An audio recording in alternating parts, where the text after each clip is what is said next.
আজকে হচ্ছে বেসিক্যালি আমাদের 10 নাম্বার লেকচার। তো মিড টার্মে কিন্তু আমাদের থাকবে আপ টিল 9 নাম্বার লেকচার পর্যন্ত, অর্থাৎ গত ক্লাস পর্যন্ত আমরা যেটা পড়াইছি সেটা হচ্ছে মিড টার্ম থেকে মিড টার্ম পর্যন্ত। আর আজকে থেকে যেগুলো পড়াবো সেগুলো হচ্ছে বেসিক্যালি ফাইনালের জন্য। তো মিড টার্ম তো আপনাদের নেক্সট উইকে শুরু হয়ে যাচ্ছে। সো মিড টার্মের সিলেবাসে আজকের এই টপিকটা নাই, আপ টিল লাস্ট ক্লাসের টপিকটা পর্যন্ত আছে। এটা হচ্ছে একটা ইম্পর্টেন্ট ইনফরমেশন আপনাদের জন্য। তো প্রথম 6টা ক্লাস আমরা মূলত দেখছিলাম ম্যানেজমেন্ট পার্সপেক্টিভ, একটা সফটওয়্যার, একটা আইটি প্রতিষ্ঠানের ম্যানেজমেন্ট কিভাবে চালাতে হয়। তারপরে 3টা ক্লাস আমরা দেখলাম finance related, finance, cash flow, কিভাবে আমরা ফিনান্সিয়াল ডিসিশন নিব, এই ধরনের জিনিসগুলো। আজকে থেকে যেই টপিকটা শুরু হলো সেটা হচ্ছে সেলস এন্ড মার্কেটিং, মূলত মার্কেটিং। হ্যাঁ, তো আজকের যে টপিকটা সেটা হচ্ছে marketing strategy and product pricing and software. আমরা এই টপিকটা নিয়ে আমরা পড়বো। তো এখন যে কোনো কিছুর মতনই, যে কোনো প্রোডাক্টের মতনই, আপনি একটা ফিজিক্যাল প্রোডাক্ট যদি আপনি বিক্রি করতে চান, আপনি একটা সার্ভিস ইন্ডাস্ট্রি, আপনি সার্ভিস প্রতিষ্ঠান তৈরি করতে চান, যে কোনো কিছু, আপনাকে তো আসলে মার্কেটিং করতে হবে, আপনাকে রেভিনিউ জেনারেট করতে হবে। That's number 1। রেভিনিউ জেনারেট করতে হলে আপনাকে সেল করতে হবে। সেল যদি আপনাকে করতে হয়, মানুষজনের ভিতরে মানুষজনকে আপনার কাছে টেনে নিয়ে আসতে হয়, দেন হচ্ছে আপনাকে, দ্যাটস ওয়াই আপনার যে কাছে টেনে আনার জন্য আপনাকে মার্কেটিং করতে হয়। যে মার্কেটিং এর অবজেক্টিভ কিন্তু সেলস না, মার্কেটিং এর অবজেক্টিভ হচ্ছে কাছে টেনে নিয়ে আসা। সে যেন আপনার ব্যাপারে খোঁজ করে, সে যেন আপনাকে জিজ্ঞেস করে যে ভাই তুমি কে, তোমার ব্যাপারে তো আমি নতুন শুনলাম, তোমার বেশ ইন্টারেস্টিং মনে হচ্ছে, আমার একটা প্রয়োজন আছে, আমার মনে হচ্ছে এটার সাথে তোমার সাথে আমার প্রয়োজনের সাথে তোমার জিনিসটা অ্যালাইন, তুমি একটু বলো তো আমাকে তুমি কে। এই এতটুক যে সে এসে আমাকে বলবে, আমাকে জিজ্ঞেস করবে আমার সম্পর্কে, এটাই হচ্ছে কিন্তু মার্কেটিং এর উদ্দেশ্য। এই যে সে আমার কাছে আসলো, আসার পর থেকে এটা কিন্তু সেলস এর কাছে ট্রান্সফার হয়ে যাবে। শুধুমাত্র মার্কেটিং করে কেউ আসলে সেল জেনারেট করতে পারে না। হ্যাঁ, তবে ইদানিং কালে আমরা যেটা দেখি যে বিভিন্ন এফ কমার্স, ই কমার্সে কি হয় যে তারা অ্যাওয়ারনেস ক্যাম্পেইন করে, তারা লিড জেনারেশন ক্যাম্পেইন করে, সেখান থেকে পরবর্তীতে তারা কি বলে এটাকে ফুলফিলমেন্ট ক্যাম্পেইন করে। সো এই জায়গাগুলোতে আমরা এই ক্লিয়ার ডিস্টিংশনটা খুব ছোট আকৃতিতে দেখি, যে একই প্রমোশনের ভিতর দিয়ে তাকে হয়তো বা ইনিশিয়াল অ্যাওয়ারনেসের কিছু অংশ আছে, কিছুটা আছে লিড জেনারেশন, কিছুটা আছে সেলস। যেহেতু এই চ্যানেলটার সাথে, যেহেতু মানুষের সাথে ইন্টারাকশনটা তুলনামূলক অনেক কম এই ক্ষেত্রে, বাট তারপরেও দেখেন সে ফর এক্সাম্পল যে কিনা ফেসবুক লাইভে এসে বিক্রি করতেছে, ও কিন্তু প্রথমে কি করতেছে, ও প্রথমে তার লাইফটাকে সে প্রমোট করতেছে যে আমি অমুক দিন অমুক সময় লাইভে আসব, এই এই ধরনের ড্রেস আমার সাথে থাকবে, আপনারা লাইভে জয়েন করেন। That is marketing. Then live শুরু হলো, লাইভে মানুষজন জয়েন করলো, সেইখানে সে বিভিন্ন প্রোডাক্ট সে ডেমনস্ট্রেশন করলো, সে এটার ভালো মন্দ গুণাবলী বললো, দ্যাট ইজ সেলস। একইভাবে আমরা যদি ঘরের বাজারের কথা চিন্তা করি, ঘরের বাজারে কি হচ্ছে, সে কিন্তু যে তার যেই ঘরের বাজারে যে মেইন যে প্রেজেন্টার, খুবই লাইভলি একজন মানুষ, সে মানুষকে ক্যাপটিভেট করে রাখতে পারে। সে কি করতেছে, সে বিভিন্ন কন্টেন্ট তৈরি করতেছে, সেই কন্টেন্ট গুলা মানুষ দেখতেছে, ওই কন্টেন্টের নিচে একটা লিংক দেওয়া আছে, সেই লিংকে মানুষ ক্লিক করতেছে। এখন ক্লিক করলেই কি সেল হয়ে যাচ্ছে? না, ক্লিক করলে সেল হচ্ছে না। ক্লিক করলে তাকে আরেক জায়গায় নিয়ে যাওয়া হচ্ছে। মেবি সেটা তাদের, আমি যেহেতু কিনি নাই আমি এক্স্যাক্টলি বলতে পারি না। হতে পারে তার কোনো আরেকটা ফেসবুকেরই চ্যাট বক্স হতে পারে, হতে পারে তার ওয়েবসাইট, তার ই কমার্স ওয়েবসাইট, সেখানে হয়তো বা নিয়ে যাচ্ছে, যে কোনো একটা কিছু করতেছে। সো কন্টেন্ট তৈরি করাটা, that is a part of the marketing. কিন্তু কন্টেন্টটাকে মানুষ দেখার পরে সে উৎসাহিত হয়ে যখন ক্লিকটা করলো, ক্লিকের পরে বেসিক্যালি সে সেলসে শিফট করলো। ওইখানে কিন্তু maybe separate call centre agent আছে, ওইখানে মেবি সেপারেট একটা প্রসেসের ভিতর দিয়ে মানুষ যায়। সো মার্কেটিংটা উদ্দেশ্য হচ্ছে কাস্টমারকে সেলস টিমের কাছে নিয়ে আসা। সো মার্কেটিং কেন? যে কোনো প্রোডাক্টের মতনই সফটওয়্যারেরও আসলে মার্কেটিং করতে হয়। জাস্ট বিকজ এটা একটা hi-tech product, that doesn't mean it markets itself automatically. বরং সফটওয়্যার ইন্ডাস্ট্রি কি হচ্ছে? সফটওয়্যার ইন্ডাস্ট্রি হচ্ছে একটা খুবই হাইলি কম্পিটিটিভ মার্কেট এবং লো এন্ট্রি ব্যারিয়ার। সফটওয়্যারে কিন্তু ঢুকতে হলে আপনার কোনো সার্টিফিকেশনের প্রয়োজন নাই, আপনাকে সরকার থেকে কোনো ধরনের অনুমতি নিতে হয় না, হ্যাঁ, আনলেস এন্ড আনটিল পার্টিকুলার আপনি ফিনান্সিয়াল সফটওয়্যার আপনি তৈরি করতেছেন, যেখানে সরাসরি ক্যাশ ট্রানজাকশন হয়, সেটার জন্য আপনার লাইসেন্স লাগবে, বাংলাদেশ ব্যাংকের লাইসেন্স লাগবে। সে আপনি যদি কোনো কি বলে এটাকে, যে ফিনান্সিয়াল ওয়ালেট আপনি তৈরি করেন, সেক্ষেত্রে আপনার বাংলাদেশ ব্যাংকের লাইসেন্স লাগবে। বাট আদার দেন দ্যাট যে কোনো সফটওয়্যার কোনো সময় তৈরি করতে পারেন, আপনার কিন্তু কোনো ধরনের কোনো লাইসেন্স লাগবে না। আপনার একটা টেক টিম থাকলেই আপনি কিন্তু একটা সফটওয়্যার আপনি তৈরি করে ফেলতে পারবেন। সো এইটা, এই ইন্ডাস্ট্রিতে মার্কেট ব্যারিয়ার ইজ লো, এবং software is the only industry which is borderless. USA তে বসে একটা সফটওয়্যার চালাচ্ছে, সেই সফটওয়্যারটার কাস্টমার বাংলাদেশে থাকতে পারে, or the other way round. আপনি বাংলাদেশে বসে একটা সফটওয়্যার ডেভেলপ করলেন, সেই সফটওয়্যারটা আপনি সেল করলেন ইউএসএ তে, আফ্রিকাতে, মিডল ইস্টে, বিভিন্ন দেশে আপনি সেল করতে পারবেন। আপনাকে আসলে ফিজিক্যালি সেইখানে গিয়ে আপনার দোকানে সেই সফটওয়্যারটা তোলার প্রয়োজন নেই।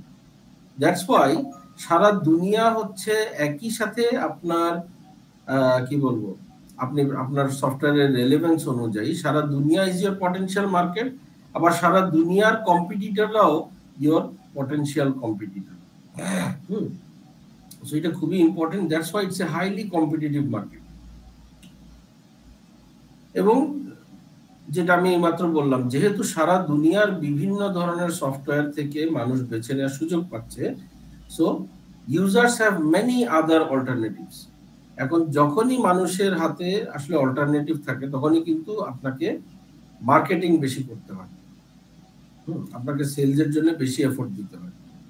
সো ডিস্ট্রিবিউশন, সফটওয়্যার ডিস্ট্রিবিউশন তো আসলে ফিজিক্যাল ডিস্ট্রিবিউশন বলে কিছু নাই, it's a digital distribution. So faster adoption and churn, মানুষ নেওয়াও তাড়াতাড়ি, ফালা দেওয়াও তাড়াতাড়ি, যেহেতু অন্যান্য সফটওয়্যারও আপনার মানে খুব তুলনামূলক অনেক easier to find.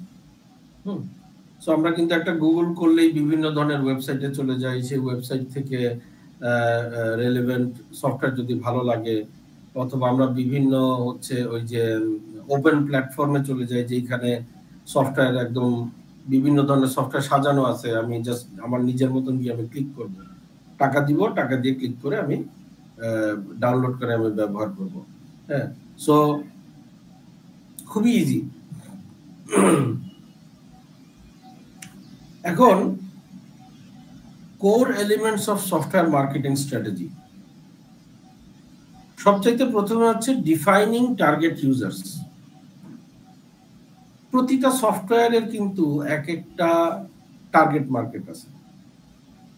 Say for example টিকটকের টার্গেট মার্কেট কারা, সেইটার কাস্টমারদেরকে একটু ডিফাইন করেন তো।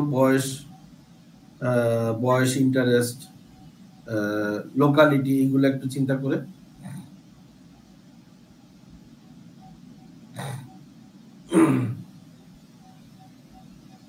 টিকটকের টার্গেট মার্কেট কারা?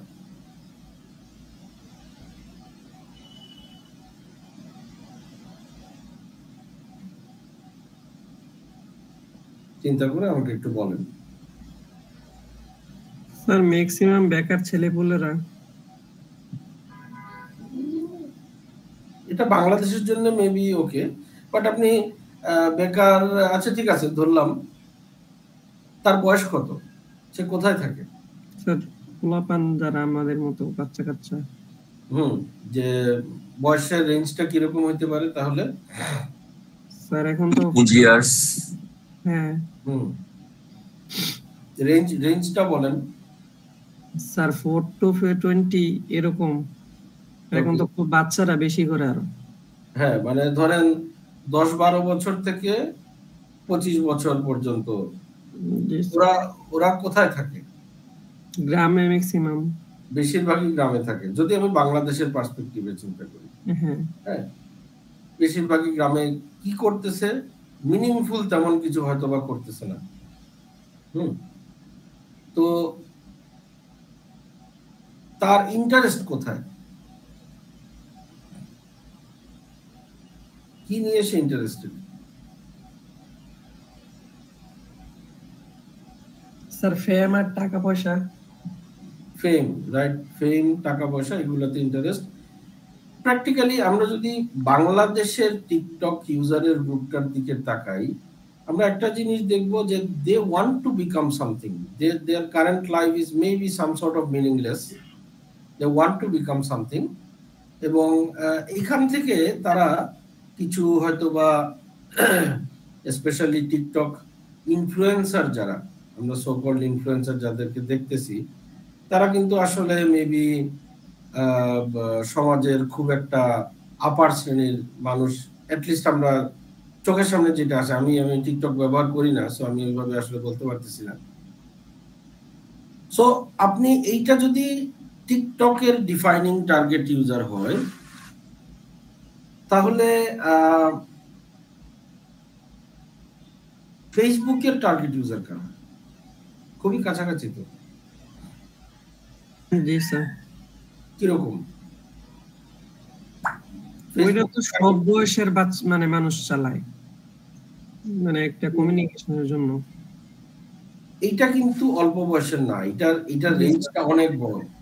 এটা কিন্তু বাংলাদেশের জন্য, as far as বাংলাদেশ গোজ, এটা কিন্তু অল্প থেকে শুরু করে মধ্যম হয়ে ইভেন টু সাম এক্সটেন্ট 60+ মানুষজন, 60+ এইজের মানুষজন কিন্তু চালায়। হ্যাঁ এইটা হচ্ছে বাংলাদেশের পার্সপেক্টিভে, এটা হচ্ছে কানেক্টেড থাকার একটা টুল। হ্যাঁ অফকোর্স আমি কি করব, আমি আমার মনের ভাব প্রকাশ করব, but it's not a platform to become famous per se like TikTok. টিকটকে দেখা যায় যে এক একজনের খুব মানে লাইট কন্টেন্ট, নাচানাচি করতেছে, হ্যাঁ বিভিন্ন ধরনের মানে খুবই শ্যালো অ্যাক্টিভিটি করতেছে, এদের দেখা যায় 2 লাখ 5 লাখ ফলোয়ার। ফেসবুকে কিন্তু আসলে সেই জিনিসটা না, ফেসবুকটা আরেকটু আই উড সে একটু সিরিয়াস। দেন আমরা আসি লিঙ্কডইনে। লিঙ্কডইনের টার্গেট ইউজার গ্রুপ কারা? তাদের সেগমেন্টটা কি?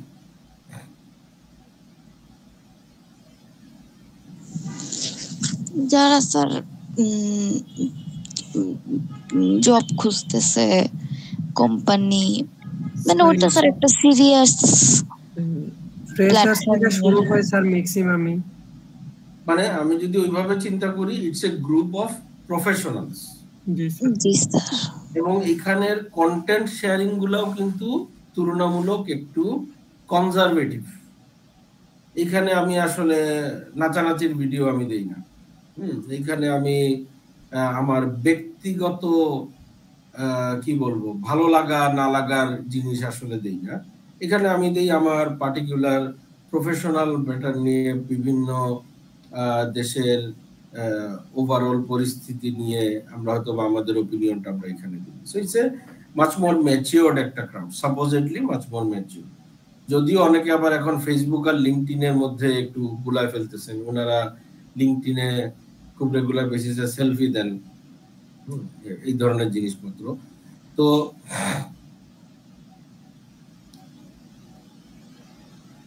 এক একটা সফটওয়্যার, মানে সফটওয়্যার বলতে আমরা একটা সার্ভিস বলি, তো একইভাবে কিন্তু আপনি যে কোনো B2B সফটওয়্যার, এখানে আমরা যে তিনটা নিয়ে কথা বললাম, টিকটক, ফেসবুক, লিঙ্কডইন, প্রত্যেকটাই হচ্ছে কিন্তু B2C সফটওয়্যার।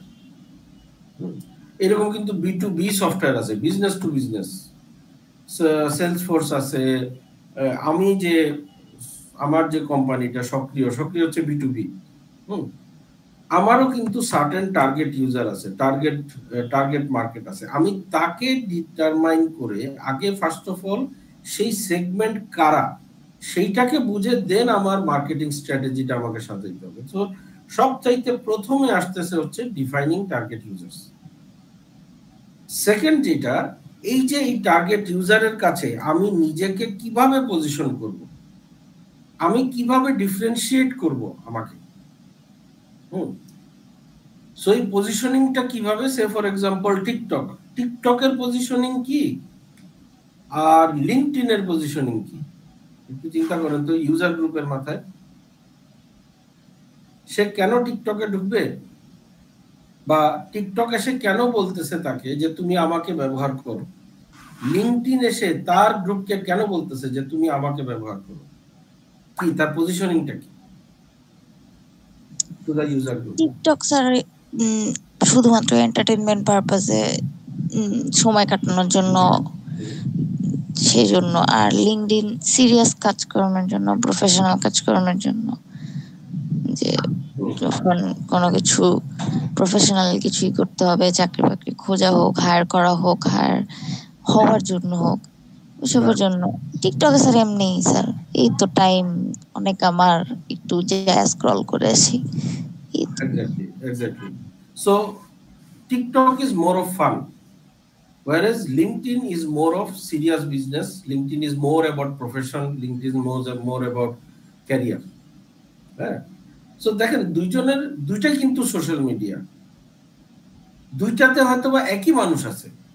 মিস্টার এক্স সে হয়তোবা টিকটকেও আছে, লিঙ্কডইনেও আছে, বাট টিকটকে সে একভাবে নিজেকে প্রেজেন্ট করে, লিঙ্কডইনে সে আরেকভাবে নিজেকে প্রেজেন্ট করে, because the value proposition is different. দেন হচ্ছে আমি তো কি করলাম, আমার টার্গেট গ্রুপকে আগে আমি ডিফাইন করলাম, ওই টার্গেট গ্রুপকে অ্যাট্রাক্ট করার জন্য আমি নিজেকে সাজাইলাম, which is positioning and differentiation. Say for example differentiation যদি না থাকে তাহলে কি সমস্যা হবে, যে তুমি কেন আমাকে ব্যবহার করবা সেটা যদি খুব ক্লিয়ার কাট আনসার না থাকে তাহলে কি সমস্যা হতে পারে?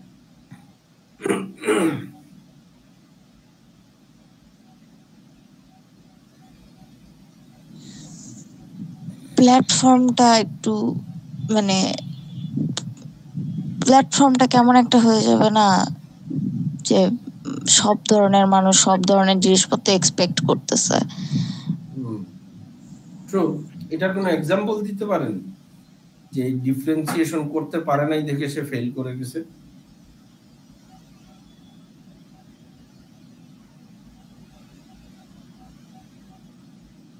বেশি দিন আগের কথা না, গুগল প্লাসের নাম খেয়াল আছে?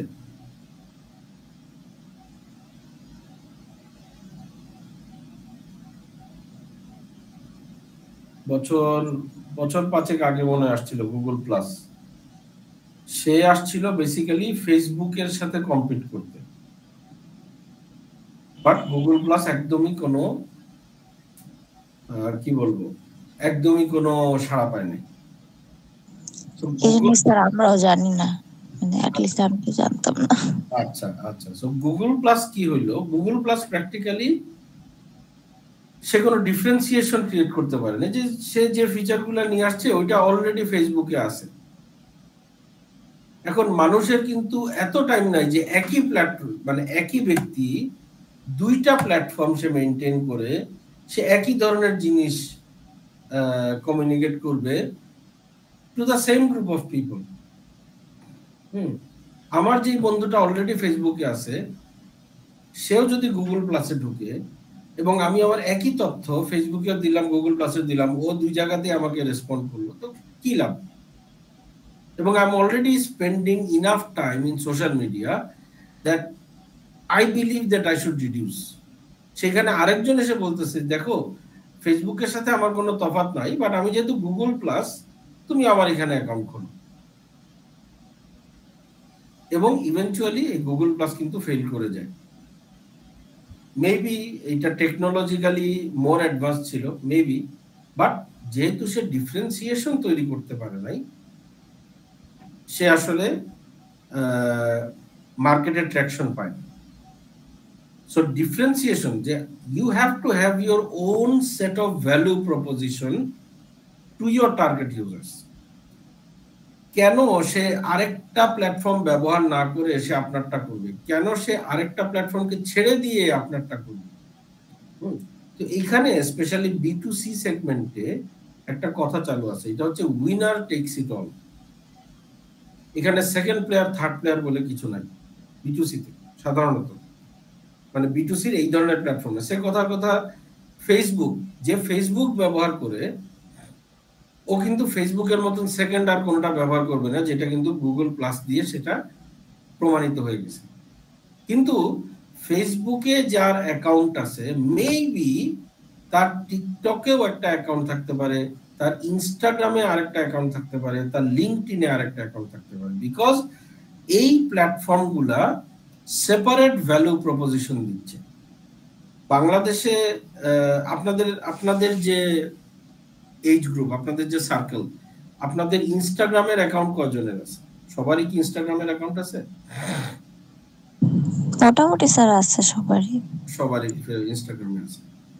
এই জিনিসটা কিন্তু আবার ধরেন একটু সিনিয়র যারা হয়ে গেছে, সে কথা 30+ যারা, এদের কিন্তু আবার নাই। কারণ ইনস্টাগ্রামের যেই জাস্ট ছবি শেয়ার করব, জাস্ট ছবি শেয়ার করার সেই যে মেন্টাল যে চাহিদা, এটা আসলে ওই বয়সের পরে খুব কম মানুষেরই থাকে, বিকজ সে ততদিনে একটা কাজে ঢুকে গেছে, তার জীবনটা অনেক সিরিয়াস হয়ে গেছে, সে আসলে তার জীবনের অনেক রেসপন্সিবিলিটি চলে আসছে।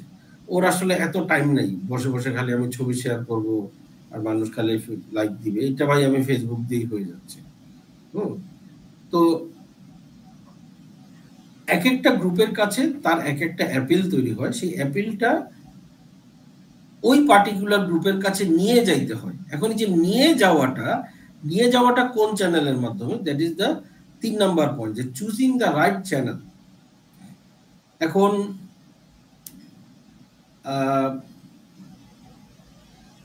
লিঙ্কডইনের যেই ক্রাউড, তার কাছে আপনি কিভাবে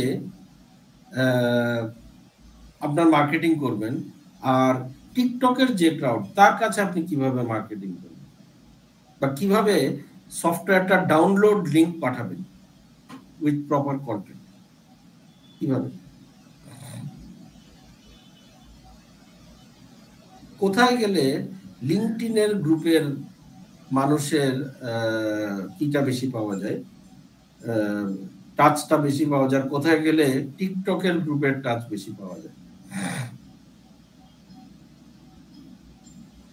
এনি আইডিয়া?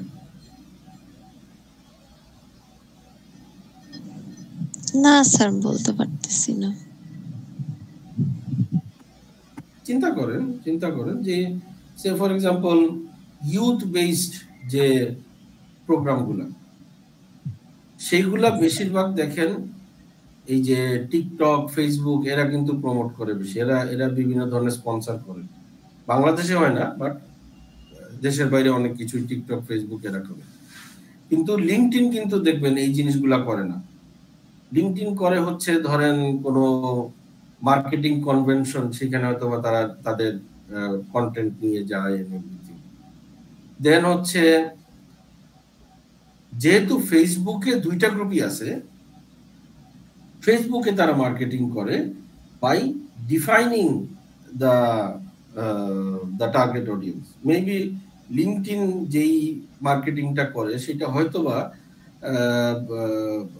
25 বছর প্লাস আরবান পিপলকে টার্গেট করে, whereas টিকটক হয়তোবা সে বিলো 25 বছর রুরাল এন্ড সাবারবান ক্রাউডকে টার্গেট করে। সো রাইট চ্যানেল চুজ করাটা খুবই গুরুত্বপূর্ণ। আপনি যদি ভুল জায়গায় গিয়ে নিজের কথা গলা ফাটায় বলতে থাকেন তাহলে কিন্তু আসলে আপনার কথা কেউ শুনবে না, বা ওইখানে যদিও প্রচুর মানুষ আছে বাট আপনার রেলেভেন্ট টার্গেট ইউজার নাই, সো ওইখানে আপনার কথা শোনায় আসলে কোনো লাভ হবে না। দেন হচ্ছে 4 নাম্বার হচ্ছে building brand trust and credibility. আমি কি করলাম যে আমি আমার টার্গেট ইউজারকে ডিফাইন করলাম, আমার পজিশনিং স্টেটমেন্ট আমি ক্লিয়ার করলাম, আমি রাইট চ্যানেলে গেলাম, তারপরেও মানুষ আমারটা চুজ নাও করতে পারে যদি না আমার সেই ব্র্যান্ডের ক্লিয়ার ভ্যালু প্রপোজিশন থাকে, আমার ট্রাস্ট থাকে, ক্রেডিবিলিটি থাকে।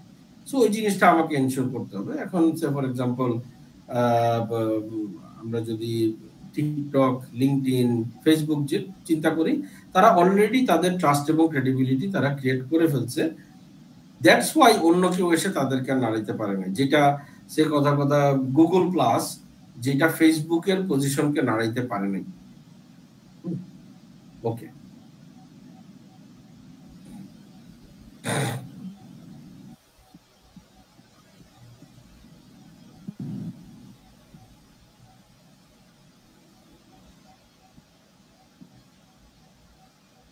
এখন তাহলে আমরা দেখি যে digital marketing channel for software firm. সফটওয়্যারকে আপনি করতে চাচ্ছেন, আমরা অলরেডি একটা জিনিস কিন্তু বুঝে গেছি যে আমাকে ডিজিটাল চ্যানেলেই আমাকে সফটওয়্যারে করতে হবে। এখানে আমি কিন্তু এটা নিয়ে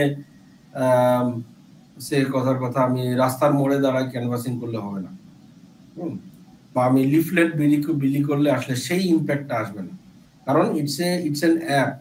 আমাকে মানুষকে মোটিভেট করায় সেখান থেকেই তাকে ডাউনলোড করাতে হবে। হ্যাঁ, বিভিন্ন ধরনের অ্যাক্টিভেশন প্রোগ্রাম হয়, বিভিন্ন ক্যাম্পাস বেসড অ্যাক্টিভেশন প্রোগ্রাম হয়, সেখানে অন দ্য স্পট বিভিন্ন মানুষকে ডাউনলোড করানো হয় everything, but these are very expensive campaigns. এক একটা ডাউনলোডের পিছনে হয়তো বা অনেক টাকা খরচ হয়ে যায়। তো আসলে আপনাকে বুঝতে হবে যে কোন চ্যানেলটা আপনার জন্য সবচাইতে কাস্টমার অ্যাকুইজিশন ফ্রেন্ডলি, সবচাইতে কম খরচে কাস্টমার অ্যাকুইজিশন করা যাচ্ছে। এখন সফটওয়্যার ফার্মের জন্য কিছু বিভিন্ন ধরনের ডিজিটাল মার্কেটিং চ্যানেল আছে। নাম্বার 1 হচ্ছে অফকোর্স আমরা জানি social media, Facebook, LinkedIn, Twitter, TikTok রিচের জন্য। দেন হচ্ছে কন্টেন্ট মার্কেটিং, ব্লগ, বিভিন্ন blog, YouTube video, different case studies, এই জিনিসগুলা আপনার নিজস্ব ওয়েবসাইটে আপনি নিয়ে আসতে পারেন। ডিফারেন্ট জেনারিক ব্লগিং সাইট আছে, সেগুলোতে আপনারা নিয়ে যেতে পারেন। দেন হচ্ছে এসইও এন্ড এএসও, যে সার্চ ইঞ্জিন অপটিমাইজেশন এবং সার্চ অ্যাপ কি যেন এটা app store optimization. So search engine optimization জিনিসটা কি, any idea? Sir, content basically আমরা যখন সার্চ ইঞ্জিন বলতে গুগল টাইপের সার্চ ইঞ্জিন, যেখানে আমরা কোনো কিছু সার্চ করে খুঁজি, সেখানে কোন কন্টেন্টের হায়ারার্কি, লাইক কোন কন্টেন্টটা আগে আসবে, ওই জিনিসটা কিওয়ার্ড বেসড যেভাবে ইউজার সার্চ করে সেই অনুযায়ী কন্টেন্টটাকে অপটিমাইজ করা যেন আমার কন্টেন্টটা উপরের দিকে সার্চে আসে। এক্স্যাক্টলি আমরা যেটা সাধারণত দেখি যে গুগলের একদম প্রথম 3টা বা 4টার পরে যদি আপনার কন্টেন্টটা থাকে তাহলে আসলে ওইটা পড়ার পসিবিলিটি সিগনিফিকেন্টলি কমে যায়, এবং পার্টিকুলারলি প্রথম পৃষ্ঠায় যদি না আসে তাহলে আসলে এইটার আপনার পড়ার পসিবিলিটি লেস দেন 10%, মানে 90% চান্সই যে মানুষ সেকেন্ড পেজ আর যায় না। That's why search engine optimization, যে মানুষ কোন কোন ধরনের কিওয়ার্ড সার্চ করে এবং সেই কিওয়ার্ডগুলোর উপর ভিত্তি করে আপনার কন্টেন্ট তৈরি করা, সেই কন্টেন্টগুলোকে এমনভাবে সাজানো যাতে করে ওই কিওয়ার্ড সার্চ দিলে মানুষ মানে আপনার কন্টেন্টটা যেন প্রথম পেজে আসে। যদিও এখন আসলে চ্যাট জিপিটির কারণে এই গুগল সার্চের পরিমাণ কমে গেছে, বাট এটাকে আসলে ইনভ্যালিড হয়ে গেছে মনে করার কোনো কারণ নাই, কারণ গুগল সার্চ কি করে, জিপিটি সার্চ কি করে, জিপিটি সার্চ কিন্তু সে গুগল থেকেই নেয়, গুগল থেকে নিয়ে। সো বেসিক্যালি মাঝখানে একটা লেয়ার তৈরি হয়ে গেছে। আগে আমরা কি করতাম, আমরা 10টা 15টা ওয়েবসাইট খুঁজে খুঁজে আমরা আমাদের কন্টেন্ট তৈরি করতাম। এখন সেই কাজটা অনেক এফিশিয়েন্টলি, অনেক ইফেক্টিভলি জিপিটি আমাদেরকে করে দিচ্ছে। এখন আমার যদি এসইও ঠিক মতো না করা থাকে, জিপিটিও কিন্তু আমাকে খুঁজে পাবে না। দেন আসছে হচ্ছে অ্যাপ স্টোর অপটিমাইজেশন। এই জিনিসটা কি, এনি আইডিয়া? নাম শুনে কি মনে হচ্ছে?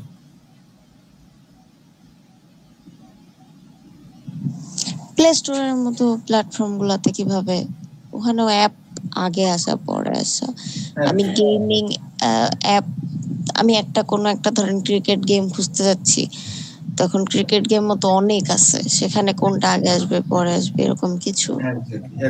এক্স্যাক্টলি এটাই, যে আমি আমার অ্যাপটাকে আমি কিভাবে সাজাবো, কোন কোন কিওয়ার্ড ধরে আমি সাজাবো, যাতে করে মানুষ যখন এই যে এই ক্রিকেট গেমে লিখে সার্চ দেয়, আমারটা যেন উপরের দিকে আসে উইদাউট স্পেন্ডিং এনি মানি। একটা তো হচ্ছে যে আমি টাকা দিয়ে আমি উপরে রাখলাম, ওইটা কিন্তু দেওয়াই থাকে যে স্পন্সর্ড বা ফিচার্ড বা এই ধরনের কিছু। ওই যে যখনই আপনার নামের উপরে স্পন্সর্ড বা ফিচার লেখা আসবে, তখনই কিন্তু একটা সেন্স অফ ডিস্ট্রাস্ট তৈরি হওয়ার পসিবিলিটি আছে, যে ভাই ও তো ন্যাচারালি আসে না, ও পয়সা দিয়ে উপরে উঠে আসছে, আমি জানি না এটার কোয়ালিটি কিরকম। আমি পার্সোনালি যেটা করি, যখনই আমি স্পন্সর্ড দেখি, আমি স্পন্সর্ডটা আমি ডাউনলোড করি না, আমি দেখি ন্যাচারালি কোনটা সবচেয়ে উপরে আসছে, আমি সেইটা ডাউনলোড করি। এবং আমি বিশ্বাস করি আমার মতন অনেকে একই কাজ করে, সবাই করে স্যার মোটামুটি। স্পন্সর দেখলে ওটা নিচে কি আছে দেখি না। এক্স্যাক্টলি। হ্যাঁ, সো এসইও এবং এএসও এই দুইটা করা। দেন হচ্ছে পেইড অ্যাডস এন্ড রিটার্গেটিং, যে অ্যাডভার্টাইজমেন্ট ক্যাম্পেইন রান করানো। দেন হচ্ছে রিটার্গেটিং বলতে হচ্ছে একটা যখন ক্যাম্পেইন হয়, রিটার্গেটিং বলতে আসলে কি বোঝায়, একটু বুঝায় বলতে পারবেন সবাইকে? কেউ কি এটার এক্সপিরিয়েন্স আছে ডিজিটাল মার্কেটিং এ? রিটার্গেটিং বলতে কি বোঝাচ্ছে?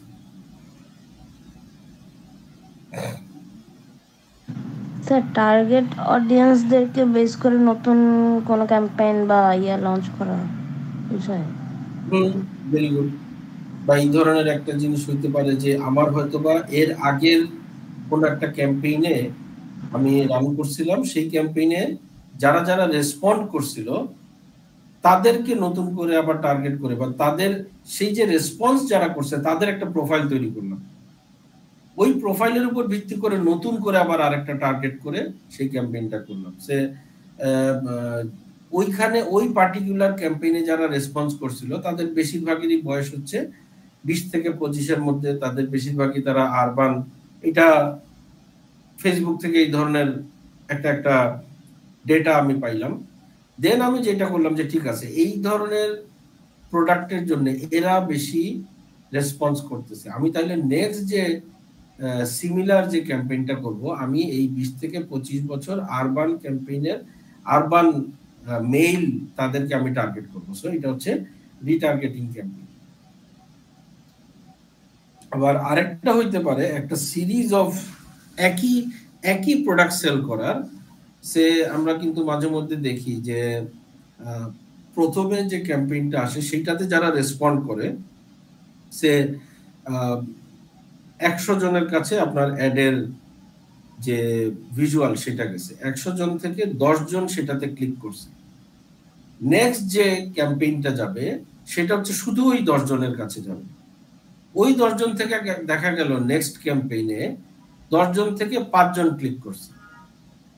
তারপরের লেয়ারের কমিউনিকেশনটা ওই শুধু 5 জনের কাছে যাবে। এইভাবে করে করেও কিন্তু আসলে রিটার্গেটিং ক্যাম্পেইন গুলো হয়। সাধারণত একটু হাই ভ্যালু প্রোডাক্ট যেগুলো আছে, হাই ভ্যালু প্রোডাক্ট কিন্তু এইভাবে সেল হয়। সে ফর এক্সাম্পল আপনি কোনো মানে ইভেন আমি একদম অ্যাকচুয়াল এক্সাম্পল জানি, যেখানে ফ্ল্যাট বিক্রি করা হয়, জমি বিক্রি করা হয়, এটা কিন্তু এই মডেলে যায় যে আস্তে আস্তে সে ফানেলটাকে ছোট করতে থাকে। সেখানে রিটার্গেটিং ক্যাম্পেইন হয়। দেন হচ্ছে referral program and influencer marketing. তো ইনফ্লুয়েন্সার মার্কেটিং তো আমরা সবাই জানি, বিভিন্ন বড় বড় মানুষজন আপনার হয়ে কথা বলে, তো এদের সাথে আসলে ডিলটা কি হয় এটা আপনারা আরো ভালো জানবেন। ইনফ্লুয়েন্সারদের সাথে ব্র্যান্ডের কি ডিল হয়?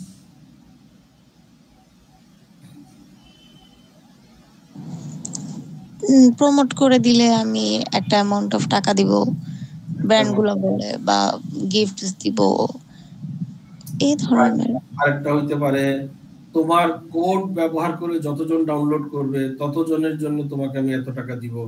আরেকটা হইতে পারে যে তোমাকে আমি ফিক্সড এত টাকা দিব, তুমি তোমার আগামী 5টা এপিসোডে তুমি কন্টিনিউয়াস তুমি নিচের স্ক্রলে তুমি আমার নাম দেখাইতে থাকবা, বা তোমার এই 10 মিনিটের ভিডিও কন্টেন্টে তুমি 30 সেকেন্ড তুমি আমাকে নিয়ে বলবা। এই ধরনের জিনিসপত্র থাকে। রেফারেল প্রোগ্রাম থাকে যে তুমি যদি আমাকে প্রমোট করে দাও, তোমার কুপন কোড দিয়ে আমার এখানে জয়েন করে, তাহলে সে এত % ডিসকাউন্ট পাবে। এই ধরনের জিনিসপত্র। তো এইগুলা হচ্ছে ডিজিটাল মার্কেটিং চ্যানেল। তো এইখানের কেস এক্সাম্পল কি? কেস এক্সাম্পল আমরা দুইটা ক্ষেত্রে দেখি যে সহজ কি করছিল, heavy investment in online marketing to build early traction. যেহেতু এখন আপনাকে একটা জিনিস বুঝতে হবে, B2C তে যখনই আপনি কাজ করবেন, বিজনেস টু কনজিউমারে আপনাকে হেভি মার্কেটিং এক্সপেন্ডিচার করতে হবেই, এটার কোনো বিকল্প নাই। আপনাকে প্রচুর মার্কেটিং এক্সপেন্ডিচার করতে হবে। এবং এনি আইডিয়া যে মানুষ B2C তে আপনি যখন একটা অ্যাপ ডাউনলোড করেন কত % রিটেইন করা যায়, অর্থাৎ কত % অ্যাপটা ডাউনলোডের পরে সেটাকে আবার মুছে দেয় না, কত %?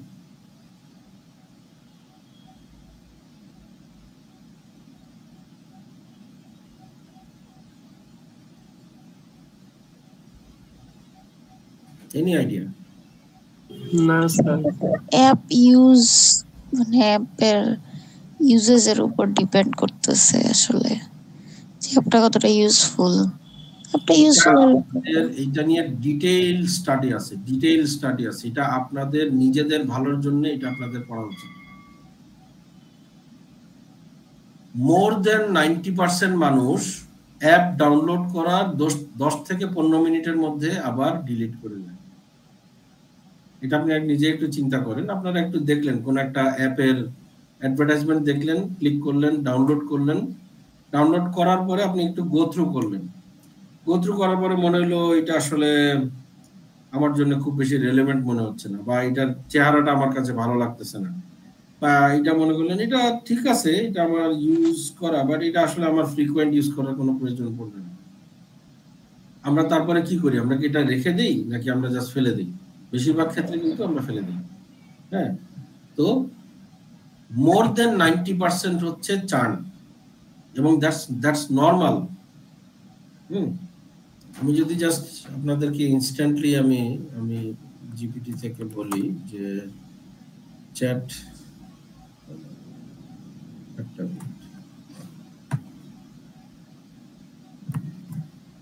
B2C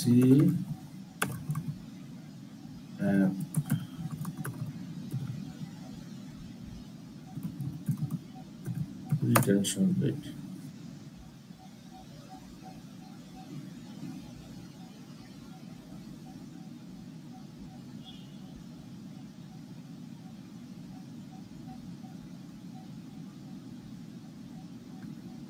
এই যে আচ্ছা, এখানে অবশ্য একটু চেঞ্জ আসতেছে ডেটা। আমি আপনাদেরকে দাঁড়ান, আমি এটা একটু শেয়ার করি। আমি এটা আগে পড়ছিলাম মোর দেন 90%, এখন আবার এই জিনিসটা চেঞ্জ হয়ে যাচ্ছে। আমি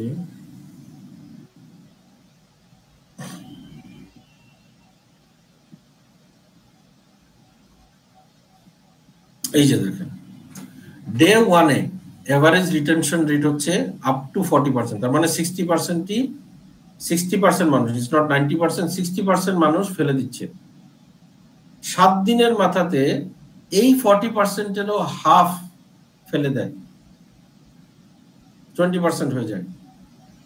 30 দিনের মাথাতে এই 20%-এর হাফ আবার ফেলে দেয়, 10% হয়ে যায়।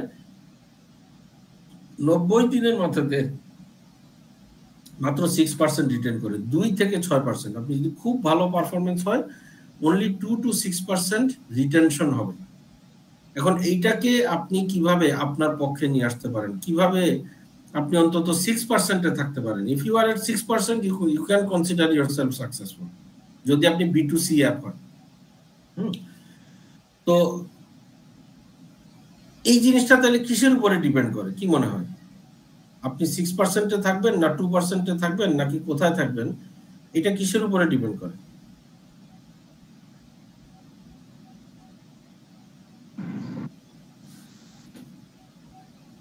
তার ডাউনলোডের উপর বা ইউজারের উপর।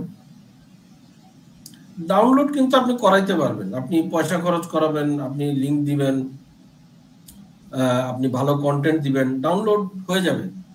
বাট রিটেনশন আর ডাউনলোড কিন্তু এক জিনিস না, এটা বুঝতেছেন তো? হ্যাঁ, আপনি রিটেনশন কিভাবে করাবেন? ডাউনলোড করানোর জন্য আপনি কিন্তু বিভিন্ন তরিকা আছে, আপনি বিভিন্ন লিংক দিলেন, ভালো কি করলেন, একটু অফার দিলেন, ডাউনলোড আপনি করাইতে পারবেন, আপনি রিটেনশন কিভাবে করাবেন?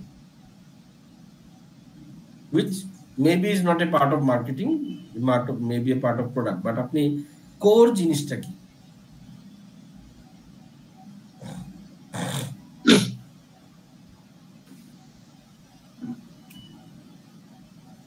আপনার প্রোডাক্টটা সোজা কথা আমি যদি বলি, আপনার প্রোডাক্টটা has to add some sort of value to the customer's life. এখন টিকটক কি ভ্যালু অ্যাড করতেছে কাস্টমারের লাইফে? Entertainment, very good. হ্যাঁ, ইনকাম, সবার জন্য ইনকাম না, বেশিরভাগের জন্য এন্টারটেইনমেন্ট।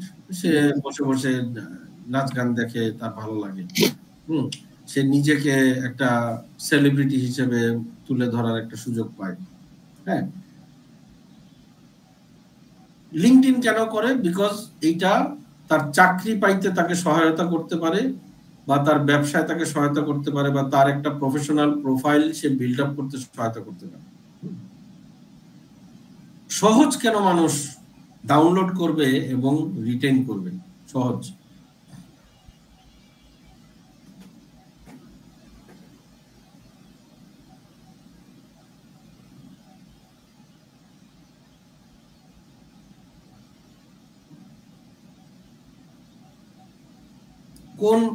কোন ধরনের মানুষ সহজ অ্যাপটাকে তার মোবাইলে রিটেইন করবে? সহজ কিসের অ্যাপ? স্যার ট্রাভেলিং জন্য বাসের বা ট্রেনের টিকেটিং অ্যাপ। হ্যাঁ, বাস ট্রেন লঞ্চ এগুলো টিকেটিং অ্যাপ। তাহলে কোন ধরনের মানুষ সহজটাকে তার মোবাইলে রিটেইন করবে? যারা ট্রাভেলিং করে, যারা ফ্রিকোয়েন্ট ট্রাভেল করে। আপনাদের ফ্রেন্ড সার্কেলের মধ্যেই কিন্তু আছে যে তার দেশের বাড়ি ঢাকার বাইরে, পড়াশোনার জন্য সে ঢাকায় আছে, প্রত্যেক উইকেন্ডে সে বাড়িতে চলে যায়, বা প্রতি 10-15 দিন পর পর সে বাড়িতে যায়। তার মোবাইলে দেখেন গিয়ে সহজ ঠিকই আছে। আদারওয়াইজ তাকে ওই কাউন্টারে গিয়ে তাকে কিনতে হবে, টিকিট কিনতে হবে, আগে যাইতে হবে, এভরিথিং, এই জিনিসগুলোর ঝামেলা নেই। সো সহজের টার্গেট কাস্টমার হচ্ছে তারাই যারা কিনা এই ধরনের ফ্রিকোয়েন্ট ট্রাভেলিং করে। তো এদেরকে খুঁজে খুঁজে যত ইফেক্টিভলি সে মার্কেটিং করতে পারবে, তত ফ্রিকোয়েন্টলি তারটা ডাউনলোড হবে, তত বেশি বেশি তার অ্যাপটা রিটেইন হবে। 10 মিনিট স্কুল কি করে? Education focused, strong social media brand positioning. হ্যাঁ, এখন 10 মিনিট স্কুলের ফেস হচ্ছে কি আয়মান সাদিক, 10 মিনিট স্কুলের ফেস হচ্ছে গিয়ে ওই কি যেন নাম, এটা আয়মান সাদিকের বউ, ইংলিশ টিচার, যে কি নাম, মঞ্জেরিন, রাইট, মঞ্জেরিন। এই দুইজন হচ্ছে কিন্তু বেসিক্যালি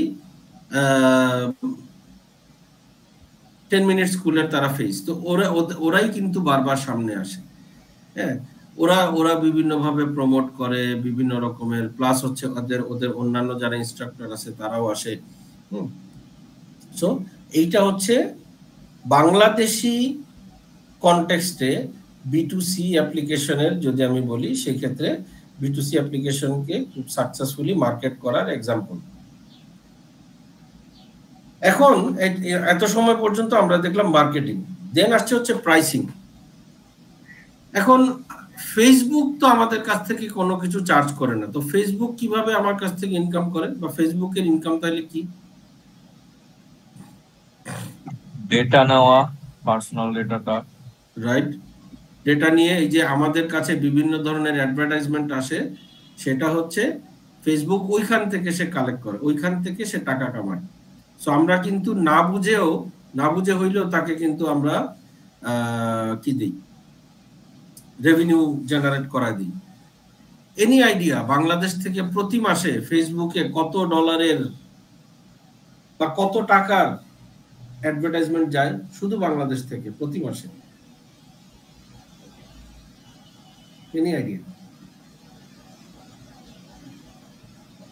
আমি শুনছিলাম প্রায় 2500 কোটি টাকার, 2500 কোটি টাকার অ্যাডভার্টাইজমেন্ট শুধু বাংলাদেশ থেকে হয়।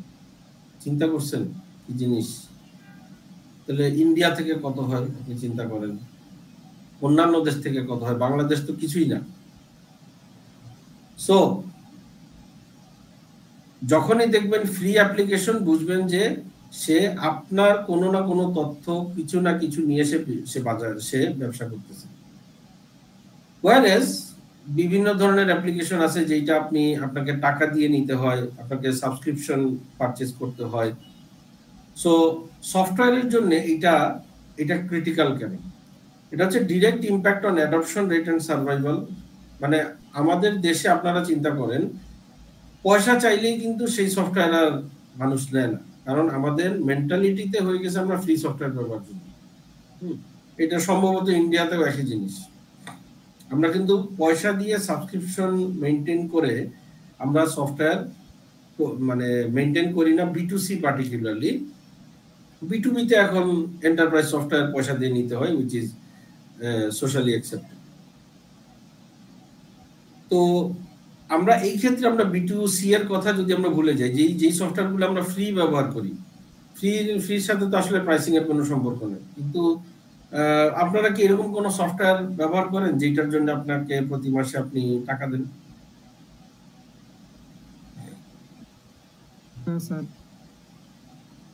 ওকে, আমি যে এরকম কথার কথা আমি গুগলের প্রিমিয়াম সার্ভিস আমি ব্যবহার করি, আমি ইউটিউব প্রিমিয়াম আমি ব্যবহার করি। এখন কত টাকা আমার কাছে চার্জ করে? গুগল প্রিমিয়ামের জন্য আমাকে চার্জ করে 150 টাকা, ইউটিউব প্রিমিয়ামের জন্য আমাকে চার্জ করে এরকম 150 বা 175 টাকা। গায়ে লাগে না, কারণ ওর তো লক্ষ লক্ষ ইউজার আছে, লক্ষ লক্ষ ইউজার কিন্তু প্রতি মাসে তাকে এরকম টাকা দিচ্ছে। গায়ে লাগে না আমার, বাট টোটালটা যখন হয় তখন কিন্তু টাকার পরিমাণটা বিশাল। আবার এন্টারপ্রাইজ সফটওয়্যার যেগুলো আছে ওইগুলো কিন্তু আবার এত সস্তায় আপনি পাবেন না। যেমন আমার যে সক্রিয়টা আমি বিভিন্ন কাস্টমারের কাছে পার ইউজার আমি চার্জ করি ধরেন $3 থেকে $3.5 প্রতি মাসে। আবার আমি যেই ক্যাটাগরিতে আছি ওইটারই ওয়ার্ল্ডের লিডার হচ্ছে গিয়ে salesforce.com। salesforce.com এর প্রাইসিং শুরুই হয় $25 থেকে। তো এই যে এই জিনিসটা, এই প্রাইসিংটা খুবই গুরুত্বপূর্ণ সফটওয়্যারের জন্য। কারণ সফটওয়্যার এটা কি সস্তা নাকি মানে দামি, এটার উপরে ডিরেক্টলি ডিপেন্ড করতেছে এটা কতটা মানুষ নিবে, কতটা মানুষ কন্টিনিউ করবে এটার সাথে। SaaS এর বেলায় SaaS হচ্ছে software as a service model. So revenue is recurring, pricing strategy must sustain growth. এই যে আমি বললাম যে আমি প্রতি মাসে গুগলকে 150 টাকা দিই, এটা হচ্ছে গুগল বেসিক্যালি আমার কাছ থেকে SaaS সার্ভিস আমাকে দিচ্ছে, সফটওয়্যার এজ এ বা প্ল্যাটফর্ম এজ এ সার্ভিস দিচ্ছে। যে সে আমাকে গুগল ড্রাইভ, আমাকে জিমেইল, আমাকে মানে প্র্যাকটিক্যালি সব ধরনের জিনিসপত্র সে আমাকে দিচ্ছে। নর্মালি ফ্রিতে 15 GB দেয়, প্রিমিয়ামে 100 GB দেয়। তো আমি ধরেন ফ্রি সার্ভিসটা অনেক আগেই কভার করে গেছি, কারণ আমি প্রিমিয়াম সার্ভিস। এখন প্রিমিয়ামও আমার দেখা যাচ্ছে যে 90% আমি কভার করে ফেলছি, আমাকে প্রতিদিনই নোটিফিকেশন পাঠায়। তো প্রিমিয়াম থেকে আমাকে হয়তো বা পরবর্তীতে প্রোতে যাইতে হবে, যেটা হয়তো মেবি $3.5 দাম হবে। So revenue, recurring revenue pricing strategy must sustain growth, must balance affordability versus perceived value. এটা হচ্ছে আরেকটা, যে আমাকে সস্তাও হইতে হবে, আবার আরেকটা পারসিভড ভ্যালু কত। সে আমি গুগলের উপর এখন এত বেশি ডিপেন্ডেন্ট, গুগল যদি আমাকে বলে যে ভাই তোমাকে আমি 150 টাকা চার্জ করবো না, আমি তোমাকে 250 টাকা চার্জ করব, আমার জন্য মেবি খুব বেশি কোনো তফাৎ না। কিন্তু সে যদি আমাকে বলে যে আমি তোমাকে প্রতি মাসে 1,500 টাকা চার্জ করব, আমি হয়তোবা আমি গুগল থেকে বের হয়ে যাব, আমি হয়তোবা অল্টারনেটিভ কোনো প্ল্যাটফর্ম আমি সার্চ করার চেষ্টা করব। হ্যাঁ, গুগলের মতন তো অনেক ক্লাউড আছে, সে কি বলবো, ওয়ান ড্রাইভ আছে, আরো বিভিন্ন ধরনের আছে, যেখানে গেলে কিন্তু আপনি এরকম 100 জিবির মতন ডেটা কিন্তু পেয়ে যাবেন। তারপর একটা যে কমফোর্ট জোন তৈরি হয়ে গেছে, সো ওই কমফোর্ট জোনটা আমি আরেক জায়গায় ফ্রি পাওয়ার পরেও আমি যাচ্ছি না, কারণ আমি এইটাতে আমি অভ্যস্ত হয়ে গেছি। কিন্তু কেউ যদি আমাকে বলে যে তোমার প্রতি মাসে 1,500 টাকা দিতে হবে বা 2,500 টাকা দিতে হবে, আমি বলবো যে ভাই আমার দরকার নেই আমার এই কমফোর্ট জোনের, আমার 2,500 টাকার মূল্য নেই, আমি ফ্রি প্ল্যাটফর্মে চলে যাবো।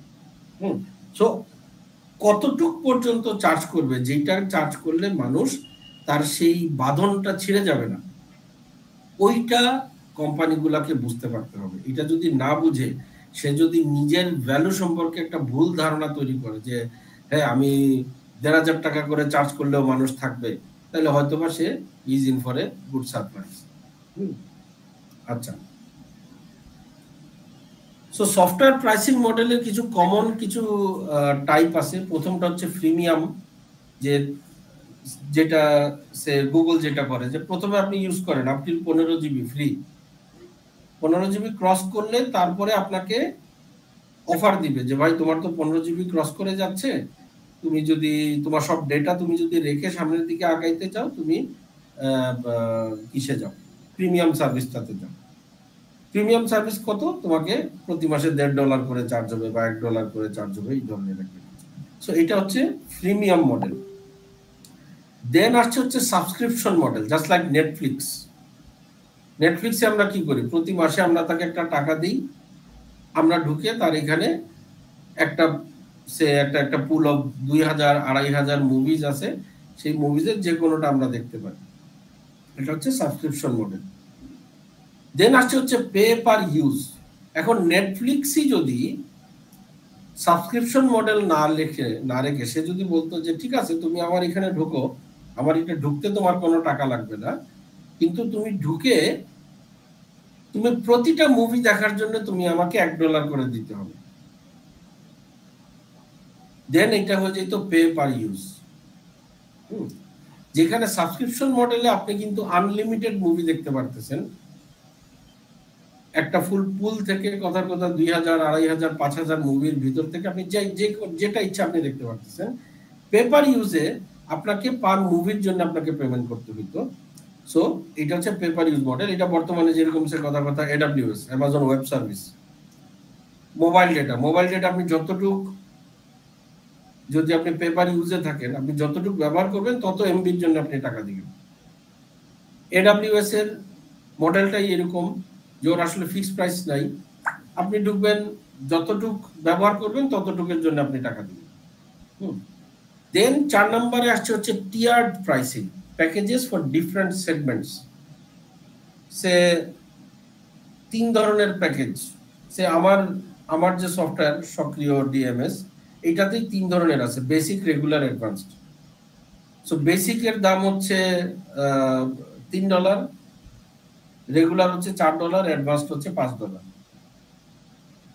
সো এটা হচ্ছে টিয়ার্ড প্রাইসিং। দেন হচ্ছে ওয়ান টাইম লাইসেন্স, যেটা সাধারণত ট্র্যাডিশনাল সফটওয়্যাররা যেটা করে থাকে, যে সে কথার কথা অফিস 365 এর আগে, অফিস 365 এখন কিন্তু এই সাবস্ক্রিপশন মডেল চলে আসছে, বাট এর আগে কি করতে হইতো, এর আগে হচ্ছে আপনাকে MS এক্সেল আলাদা করে পারচেজ করতে হইতো, বা MS অফিসের প্যাকেজ আলাদা করে পারচেজ করতে হইতো, 1 বছরের লাইসেন্স ছিল। সো 1 বছরের লাইসেন্স আপনি আলাদা করে পারচেজ করবেন, কথার কথা পার লাইসেন্স $50। আমরা তো আসলে আমাদের কম্পিউটারে এই ক্র্যাক ভার্সন পাইতে পাইতে আমরা এত অভ্যস্ত হয়ে গেছি যে মাইক্রোসফট এক্সেল, মাইক্রোসফট ওয়ার্ড এগুলা তো কম্পিউটার ভিতরে থাকবেই। আসলে এটা থাকার কথা না, এটা আমরা ইলিগাল ভার্সন পাচ্ছি, আমরা এগুলা কি বলবো পাইরেটেড ভার্সন পাচ্ছি। দ্যাটস ওয়াই আমরা এগুলাকে ফ্রি পাই, এটা আমাদের ফ্রি পাওয়ার কথা না। সো এইটা হচ্ছে ওয়ান টাইম লাইসেন্স। সো এই বিভিন্ন মডেলে কিন্তু সফটওয়্যারের প্রাইসিং করা যায়। এখন রাইট প্রাইসিং মডেলটা কি হবে? রাইট প্রাইসিং মডেল হচ্ছে কাস্টমারের বিহেভিয়ার এবং এফোর্ডেবিলিটির সাথে ম্যাচ করে করতে হবে, কম্পিটিটিভ বেঞ্চমার্কিং এর উপর ভিত্তি করে যে আপনার কম্পিটিটররা কিভাবে প্রাইস করতেছে সেটার সাথে আপনাকে অ্যালাইন করতে হবে। আপনি adapt two local versus global market, যে আপনি লোকালি কিরকম ভাবে আপনার প্রাইসিং হচ্ছে, গ্লোবালি মার্কেটে কিভাবে প্রাইসিং হচ্ছে। সে আমার ক্ষেত্রেও আমি যেটা বলতে পারি যে বাংলাদেশের এন্টারপ্রাইজ সফটওয়্যারের মার্কেটটা খুবই কম্পিটিটিভ, প্রচন্ড প্রাইস কনসাস। সো বাংলাদেশে আমরা যেটা বলি যে বাংলাদেশে আপনি সফটওয়্যার বিজনেস করে আপনি আসলে সাকসেসফুল হওয়া বা আপনি নিজেকে একটা ধনী কোম্পানিতে পরিণত করা আসলে খুব ডিফিকাল্ট। আপনাকে যেটা করতে হবে, আপনাকে গ্লোবাল মার্কেটে খেলতে হবে। গ্লোবাল মার্কেটে খেললে আপনি তখন কিন্তু আসল যে একটা রেভিনিউ, যেটা একটা কমফোর্টেবল রেভিনিউ, সেটা আপনি অ্যাচিভ করতে পারবেন। বাট গ্লোবাল মার্কেটে যাইতে হইলে কি করতে হবে? আপনার প্রোডাক্টটাকে তো একটা শক্তপোক্ত বানাইতে হবে। তো আমাদের অবজেক্টিভ হচ্ছে বাংলাদেশের মার্কেট দিয়ে আমি প্রোডাক্টটাকে স্ট্যান্ডার্ডাইজ করব, প্রোডাক্টটাকে স্টেবল করে আমি গ্লোবাল স্ট্যান্ডার্ডে নিয়ে যাব। বাট আমাকে ব্যবসা করতে হবে গ্লোবাল লেভেলে, এবং pricing must align with product life cycle, early stage versus mature. যে আমার প্রোডাক্টটা ইন্ডাস্ট্রি লাইফ সাইকেলের কোথায় আছে, আমি কি আর্লি স্টেজে আছি নাকি গ্রোথে আছি নাকি ম্যাচিউরিটিতে নাকি ডিক্লাইনে। এখন যে ইন্ডাস্ট্রিটা ডিক্লাইনের ভিতরে আছে আপনি সেখানে নতুন প্রোডাক্ট নিয়ে আসলেন, তাইলে কিন্তু লাভ হবে না। এখানে already there are too many competitors in the market. তো এই ফিলিপ কটলারের একটা প্রাইসিং ম্যাট্রিক্স আছে, আমি এটা ডিটেইলে আর ঢুকতেছি না যেহেতু আমাদের সময় একটু কমে গেছে শেষের দিকে। সো এইটা খুব ইন্টারেস্টিং যে বিভিন্ন রকমের বিভিন্ন টাইপের কিন্তু প্রাইসিং স্ট্র্যাটেজি আছে depending on quality of the software, যে high quality low price, high quality medium price, medium quality low price, বিভিন্ন ধরনের জিনিসগুলো আছে। এক একটা কিন্তু আপনি এক একটা টার্গেট মার্কেটকে এক একটা টার্গেট সেগমেন্টকে আপনি টার্গেট করে আপনি কাজ করবেন। আচ্ছা, সো এখানে আপনাদের কাছে আমার একটা প্রশ্ন আফটার দিস ডিসকাশন, যে imagine you are launching a task management app for university students. কি আমরা লঞ্চ করতেছি বলেন তো? Task management. কি করব এটা দিয়ে? স্যার আমার কি কি অ্যাসাইনমেন্ট কি আছে বা সিটি কি আছে, एग्जाम কি আছে, এইগুলা। এক্স্যাক্টলি আমি কথা এইটা তো আমি আছেই, অমুক দিন অমুকটা আমাকে সাবমিট করতে হবে, এইটা হচ্ছে আমার ক্লাস ওয়ার্কের পড়ালেখা, এটা হচ্ছে আমার অ্যাসাইনমেন্টের পড়ালেখা, এইটার সাথে আবার আমি অমুক দিন এতটা সময় আমি টিউশনি করতে যাই, এটাও আবার লেখা আছে, আমার অমুক দিন অমুক প্রোগ্রামে অ্যাটেন্ড করা, এটাও আমার লেখা আছে। সো একটা overall task management app for university students আমরা বানাই। প্রশ্ন হচ্ছে আপনাদের কাছে যে which pricing model will you choose? এই মডেল থেকে কোনটা আমরা চুজ করব? প্রিমিয়াম চুজ করব, সাবস্ক্রিপশন চুজ করব, pay per use, year pricing না ওয়ান টাইম লাইসেন্স, কোনটা চুজ করব?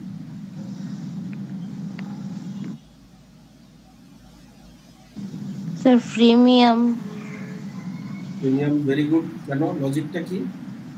কারণ স্যার আমি স্টুডেন্ট, আমার তো আসলে এই জিনিসের প্রতি এত খরচ করার দরকার নাই। আর আমি যেখানে নরমালি অ্যালার্ম দিতে পারতেছি। রাইট। তো প্রিমিয়াম দিয়ে কি করব? প্রিমিয়াম দিয়ে অবজেক্টিভটা হচ্ছে ভাই ফ্রি, এটা ইউজ করো, কোনো অসুবিধা নাই, আসো, ইটস ফ্রি টু ইউজ। মানুষ ঢুকে ইউজ করে মজা পাইলো। বাট আপনি কি করলেন, আপনি ফ্রি ভার্সনে আপনি কিছু ফিচার আপনি লিমিটেড করে দিলেন, যে তুমি বেসিক ফ্রি ভার্সনে তুমি এই 60% ফিচার তুমি পাবা, যেটা দিয়ে তোমার ইনিশিয়াল কাজ তোমার চলে যাবে।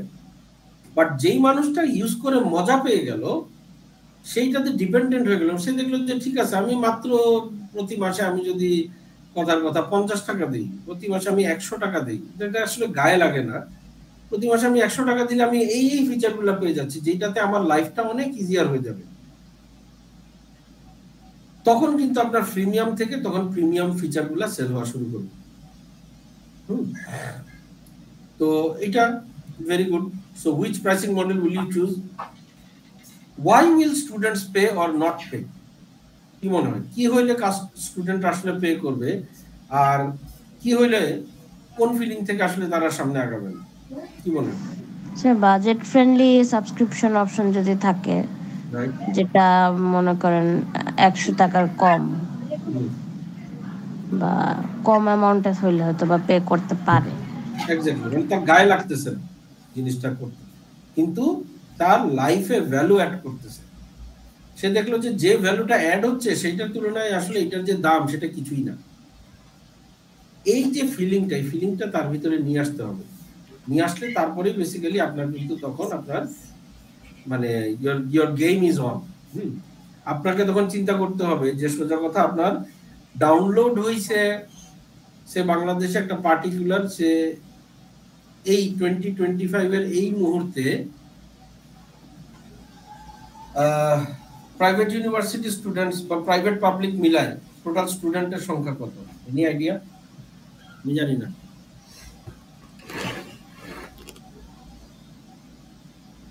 দেখি তো চ্যাট জিপিটি কি বলে। Number of students in Bangladesh,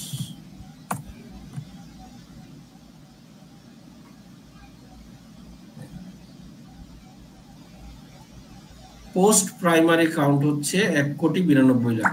total students across post primary মানে ক্লাস 5 এর উপরে যারা পড়ে, কলেজে পড়ে হচ্ছে প্রায় 44 লক্ষ, কলেজ এডুকেশন, মাদ্রাসাতে পড়ে প্রায় 28 লক্ষ, ইউনিভার্সিটিতে পড়ে প্রায় 10 লক্ষ। সো আপনি যদি শুধু ইউনিভার্সিটি স্টুডেন্টকে টার্গেট করেও আপনি এই অ্যাপটা করেন, আপনার টোটাল অ্যাভেলেবল মার্কেট হচ্ছে 1.03 মিলিয়ন। সেখান থেকে আপনি টার্গেট করলেন যে প্রিমিয়ামে আপনি 1 লক্ষকে ঢোকাবেন। 1 লক্ষকে যদি আপনি প্রিমিয়ামে ঢোকান, সেখান থেকে আপনি প্রিমিয়ামে নিয়ে যাবেন 10,000কে। 10,000কে আপনি যদি 100 টাকা করে চার্জ করেন তাহলে কত হবে? প্রতি মাসে 10 লাখ টাকা। তো সেটা যদি আপনি ওইভাবে টার্গেট করে আপনি কাজ করেন, সেইভাবে আপনি ফিচারটাকে সেইভাবে সাজান, ইফ দ্যাট 10 লাখ টাকা মেক সেন্স টু ইউ, তাহলে কিন্তু এটা করা যাবে। বাট আপনি যদি ধরেন সারা স্টুডেন্ট সেগমেন্টকে আপনি টার্গেট করলেন যে একদম সেকেন্ডারি এডুকেশন এন্ড অ্যাবাভ, এটা কিন্তু টোটাল হচ্ছে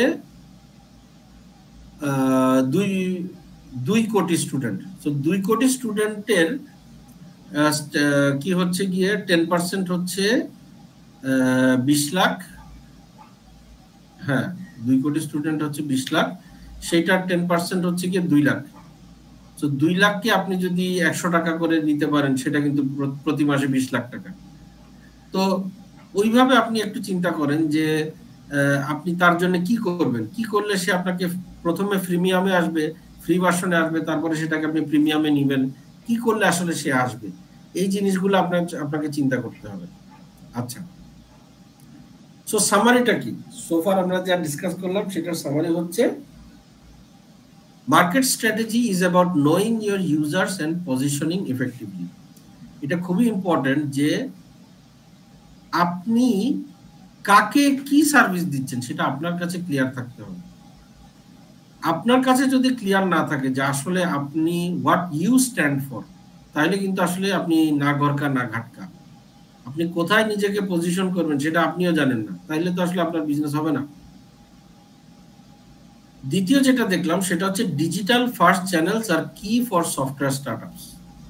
সো ডিজিটাল ফার্স্ট চ্যানেল তার মানে কি, আমি ওয়েবসাইট আমার জন্য খুবই ইম্পর্টেন্ট, আমার বিভিন্ন সোশ্যাল মিডিয়াতে আমার মার্কেটিং, সেটা আমার জন্য খুবই ইম্পর্টেন্ট যদি আমি সফটওয়্যার একটা স্টার্টআপ হয়ে থাকি। আমার জন্য ফিজিক্যাল চ্যানেল ইফেক্টিভনেস কম। তৃতীয় যেটা দেখলাম, pricing models shape adoption and growth. আমি প্রাইসিং মডেল যদি ঠিকঠাক মতন হয়, কাস্টমার আমার প্রোডাক্টটা অ্যাডপ্ট করবে বেশি, আমার গ্রোথ হবে বেশি। আমি নিজেকে যদি প্রিমিয়াম প্রাইসিং করে ফেলি, আমার কিন্তু অ্যাডপশন এন্ড গ্রোথ দুইটাই কিন্তু তখন কমে যাবে। চতুর্থ যেটা দেখলাম যে balance of affordability plus value equals to long term sustainability. যে আমি যদি লং টার্ম সাস্টেইনেবিলিটি এনশিওর করতে চাই, আমাকে আমার প্রাইসটা এফোর্ডেবল হইতে হবে এবং আমাকে উপযুক্ত পরিমাণে ভ্যালু দিতে হবে কাস্টমারকে। কাস্টমার যেন যে দামটা দিচ্ছে সেই দামের এগেইনস্টে সে যেন প্রপার ভ্যালু পায়, আদারওয়াইজ সে কিন্তু কন্টিনিউ করবে না। এইটা আমাদেরকে মাথায় রাখতে হবে। So this is more or less আমাদের আজকের topic. So like I said, এই যে আজকে থেকে শুরু করে পরের যে টপিকগুলো সেগুলো কিন্তু কি হবে ফাইনালের জন্য, এটা মিড টার্মের জন্য কভার করবে না। সো আপাতত আপনারা ফোকাস রাখেন লেকচার 1 থেকে লেকচার 9 পর্যন্ত এই জিনিসগুলো ভালো করে করেন। এবং আপনাদের এন্টারপ্রেনিয়রশিপের মিড টার্ম তো ডেট তো দিয়ে দিছে দেখলাম, কবে আপনাদেরটা কবে, কত তারিখে?